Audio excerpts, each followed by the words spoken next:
Figuring out our personal style can get really difficult when we're over 50. When we look around, the images that we see and retailers appear to be focusing on people that are 20 or 30 years younger than we are.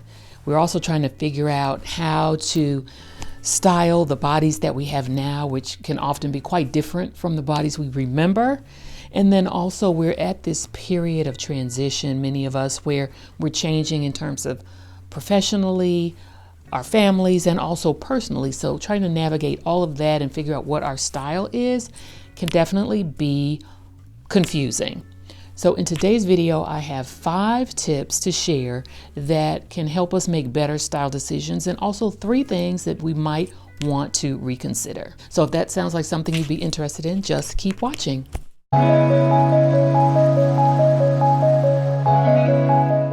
Hello friends, welcome back to the channel. If you're new, I'm Brenda. I'm an over 50 content creator, and this channel is all about fashion and style for everybody. I'm here to help you step outside of your style box and to enjoy getting dressed. Before we get into the video, I do want to share my look of the day.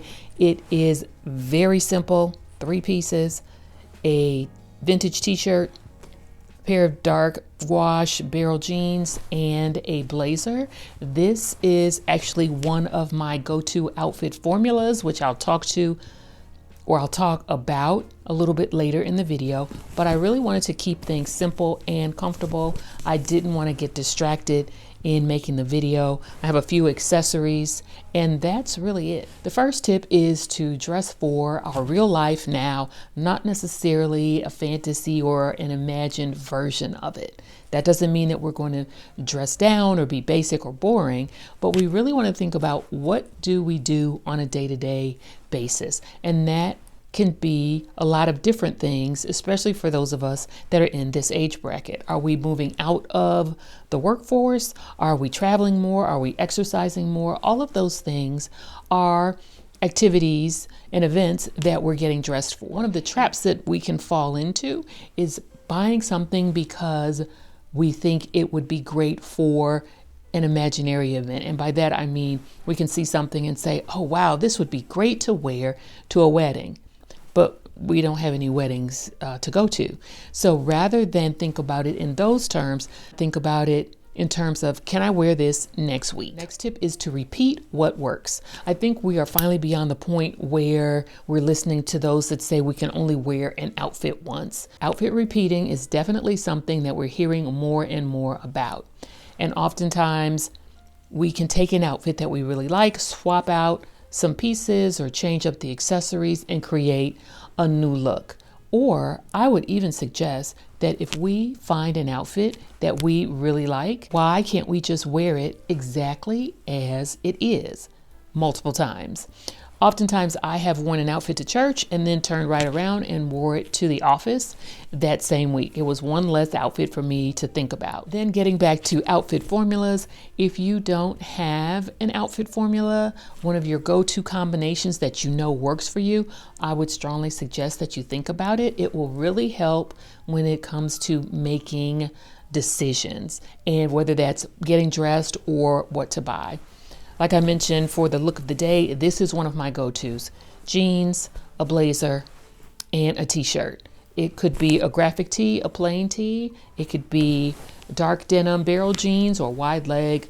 It could be any number of variations, but I continue to come back to this formula because I know it works. I can put it together a look that I'm going to feel comfortable in, and it can take me a lot of places that I want to go. Then there is your signature style, and that could be something that you're known for wearing, something that you really enjoy wearing. That could be in terms of silhouette. Maybe you like oversized pieces, a statement blouse. You prefer a tomboy chic type of aesthetic. Those are all examples of a signature style, and of course that's going to be different for everyone. But when you've identified that for yourself, it makes it that much easier to not only get dressed, but to really focus on the choices that you want to make. And of course, I'm always going to say, shop your closet. If we know our outfit formulas, if we're repeating outfits, if we know our signature style, shopping our closet is that much easier. And we don't have to go outside to buy more pieces. The next tip is fit over trends.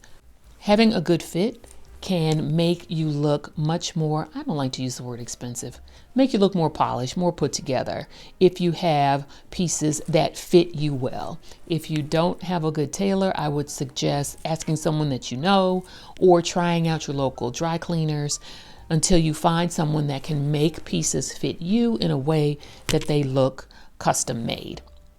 Also, you want to consider things like what pants lengths work for you or what rises. Do you prefer a high rise, mid rise, or a low rise? Do you like a short sleeve or a longer sleeve? If you already have those kind of things in mind, whether it's curating your closet or bringing new pieces in, it will help you make decisions as far as what to wear that much easier.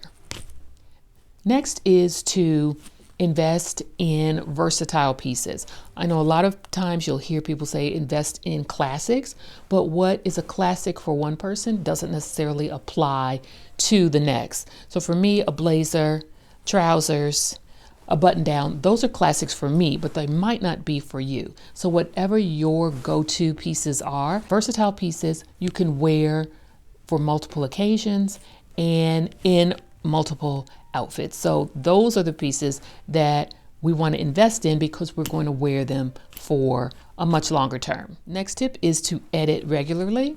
As we continue to grow and change and progress through life, our style and the things that work for us is also going to change. So those pieces that are lingering in the back of our closets and that are just taking up space and adding to visual clutter, we want to make sure that we are moving those pieces out of the way so that we have a clear idea of what it is that we really want to wear and how we can work with those pieces to create looks that we'll be happy with and that reflect who we are now. So those are things that we should consider adding to our routine, but there are also some things that we might want to reconsider that could be holding us back and making it more difficult to make style decisions. Top of the list is sharing pieces for a special occasion. As we get older, especially, we realize that time is our most valuable asset. So holding things off until later doesn't make the most sense. Every day can be a special occasion. Every day can have special moments. And everywhere we go, we're actually going somewhere. So why not dress for that rather than holding pieces that we may never get to? I go to a lot of estate sales and I always see pieces in closets that still have the tags on them, which to me says this person brought this into their wardrobe, but somewhere along the line, they never got around to wearing it. The next thing to reconsider is dressing to disappear.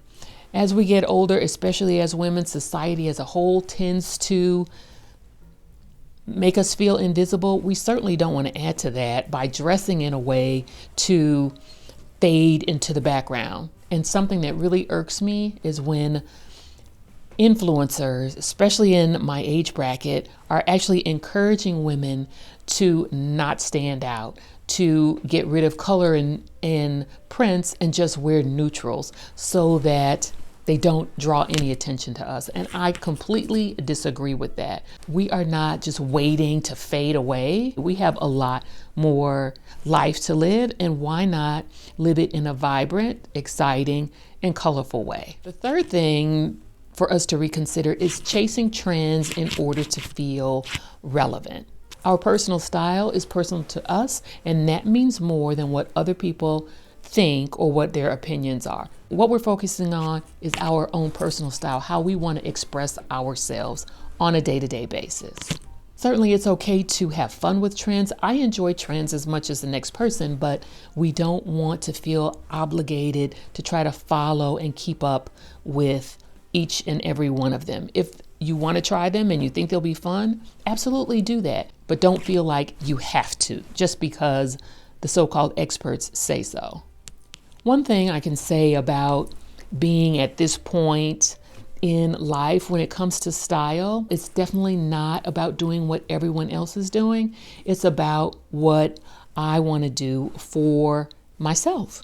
I've earned the right to do what I want to do. Let me know which of the tips was your favorite and if there's something that you're going to start or maybe reconsider. And if you have any tips of your own, feel free to share those in the comments so we can all learn from them.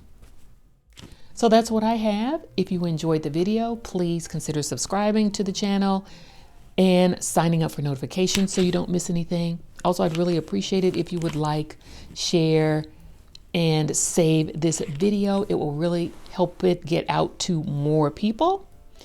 And with that, I'm going to say thank you so much for your support, and I will see you in the next video.